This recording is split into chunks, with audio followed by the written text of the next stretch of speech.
Salut à toi, dans cette vidéo, nous allons voir une question qui revient fréquemment. Est-ce qu'il vaut mieux acheter sa résidence principale ou un investissement immobilier locatif lorsqu'on commence à investir dans l'immobilier? Le premier achat joue un rôle crucial dans la trajectoire future de tes investissements immobiliers. Il est donc essentiel de bien définir ses objectifs et je veux te faire comprendre dans cette vidéo les différences entre une acquisition d'une résidence principale et d'un investissement immobilier locatif lorsqu'on a le mindset d'un investisseur. Je m'appelle Jean-Loup, je suis à la fois salarié et investisseur immobilier. Si tu souhaites discuter de ton projet et que tu veux que je te donne mes meilleurs conseils, que ça soit pour un investissement immobilier locatif ou une résidence principale, je t'invite à me contacter directement en description. Tu y trouveras un lien totalement gratuit pour prendre rendez-vous avec moi où je pourrai te dévoiler mes meilleurs conseils par rapport à tes objectifs. Retournons au sujet de la vidéo. Avant de se pencher sur le choix de l'acquisition d'une résidence principale ou d'un investissement immobilier locatif, il est important que tu définisses tes objectifs personnels et ce qui va te correspondre le mieux. C'est une étape cruciale pour prendre une bonne décision. C'est parti. La vidéo va être structurée en 3 parties. La première partie, ça va être comment définir son profil d'investisseur. La deuxième partie, ça va être pourquoi et comment investir dans la résidence principale. Je vais détailler les points positifs et les points négatifs. Et la troisième partie détaillera comment investir dans un bien locatif et quels sont les points positifs et négatifs.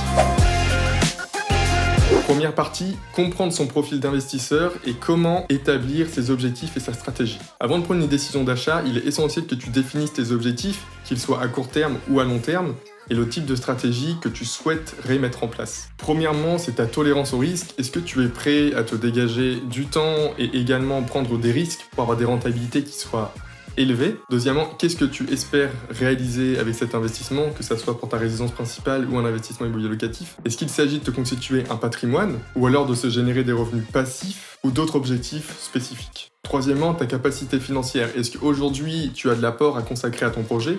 Est-ce que tu préfères plutôt emprunter à 110% si la banque te l'autorise? Est-ce qu'aujourd'hui, tu as de l'expérience? Est-ce que tu as des connaissances dans l'immobilier? Admettons que tu exerces une activité qui soit liée. Ensuite, ta disponibilité en termes de temps et d'effort. Est-ce que tu es prêt à te consacrer beaucoup de temps à cet investissement immobilier? Ou alors, tu préfères consacrer beaucoup plus de temps à ta famille ou ton entourage sur une certaine période? Et pour finir, est-ce que tu as des préférences géographiques? Si aujourd'hui tu souhaites plutôt rester longtemps dans une certaine zone ou c'est vraiment un quartier que tu envisages, effectivement acheter ta résidence principale dans cette zone-là sera plutôt favorable pour toi.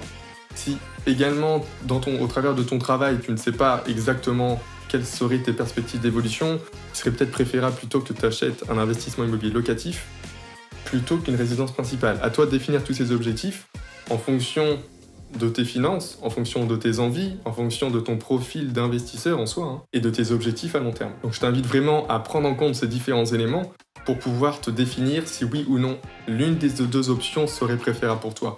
Nous allons tout de suite voir dans la suite de la vidéo chacune des deux options, que ça soit l'achat d'une résidence principale ou investissement locatif. On y verra les points positifs et les points négatifs. C'est parti. Dans ces deux parties, je vais vraiment présenter les deux achats de manière vraiment investisseur.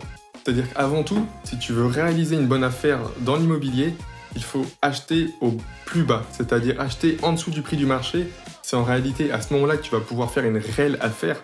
À partir du moment où tu achètes en dessous du prix du marché, que tu fasses des travaux, la plupart du temps, tu arriveras à te dégager un cash flow ou alors une plus-value importante à la revente qui te permet en réalité d'être rentable sur ton investissement.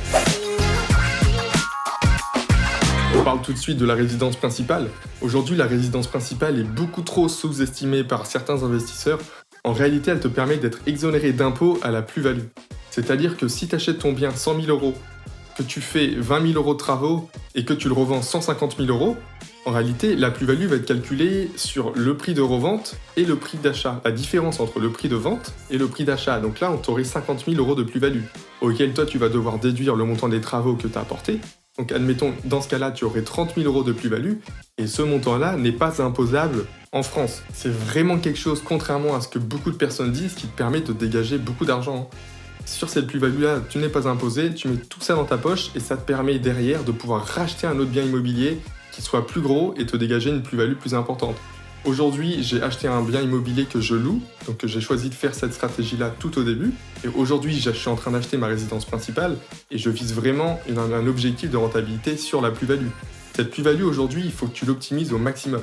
Tu vas acheter un bien immobilier en dessous du prix du marché, tu vas l'exploiter, faire des travaux, et derrière à la revente, si tu as bien fait les choses, acheté au bon prix et fait les bons travaux de décoration, beaucoup de personnes sont prêtes à acheter un bien bien plus cher que le prix du marché, et d'arriver directement de déposer les valises et d'être chez soi dans un appartement tout propre et tout neuf. Il faut que tu comprennes que la résidence principale peut te générer de véritables gains sur de très petites durées. Il faut faire attention, pour éviter de se faire requalifier en marchand de biens, aujourd'hui il n'y a pas de durée légale minimum dans une résidence principale.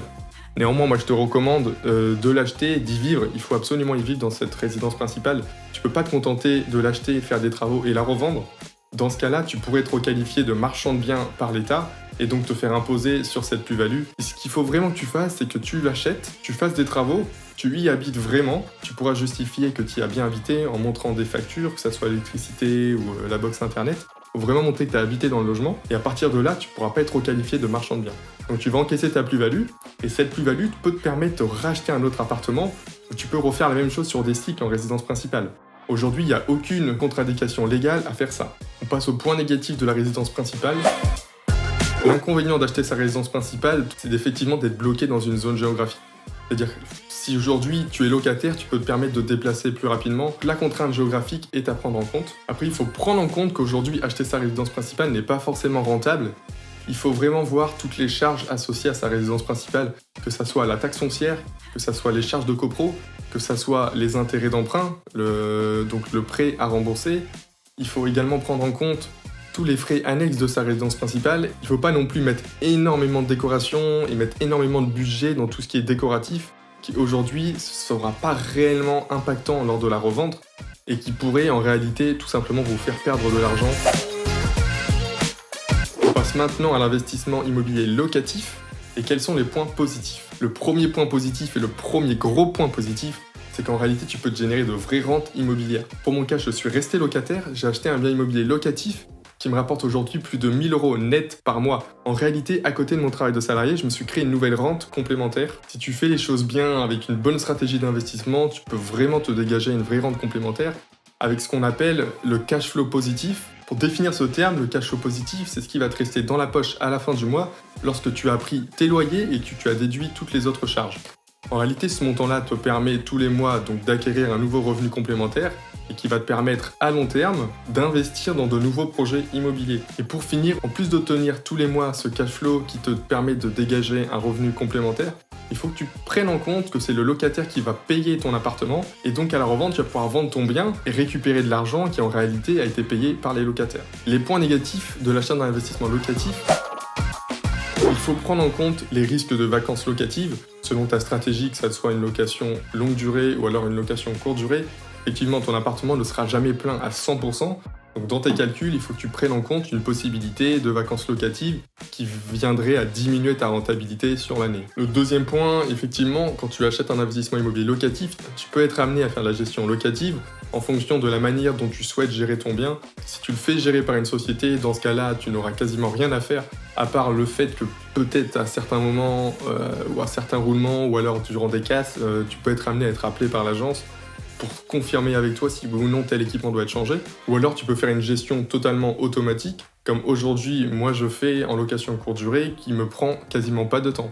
Tout est automatisé et toutes les informations sont transmises aux voyageurs de manière automatique. Mais effectivement, il peut y avoir des demandes des locataires, il faut être présent. Et il faut être présent si jamais il y a des soucis pour répondre à leurs questions et pour réparer les éventuels problèmes. Et un dernier gros point négatif sur l'investissement immobilier locatif qu'il faut prendre en compte, c'est que tu vas être imposé sur la plus-value à la revente. Si aujourd'hui tu achètes ton bien 100 000 € et que derrière tu le revends 150 000 €, on va faire la différence entre 150 et 100 000, donc admettons 50 000 €, et sur ces 50 000 €, tu vas être imposé à hauteur de 30%, donc c'est vraiment à prendre en compte dans tes calculs de retour sur investissement. Bon, tu l'as compris, si tu veux investir dans une résidence principale ou un investissement locatif, il faut que tu comprennes en soi les tenants et les aboutissants, que tu arrives à savoir derrière si cette stratégie correspond à tes objectifs. Quel que soit ton choix, l'investissement immobilier est une excellente manière de te générer des revenus, à la fois régulièrement avec un investissement immobilier locatif, ou alors d'un seul coup avec une résidence principale lorsque tu parviendras à obtenir ta plus-value immobilière. Si tu souhaites en savoir plus et que je t'accompagne sur un projet d'investissement immobilier, je t'invite à me contacter directement en description. Je te remercie d'avoir regardé jusqu'ici, je t'invite à partager la vidéo et la liker. C'est donnant-donnant, je te donne des conseils et toi tu m'aides à développer la chaîne.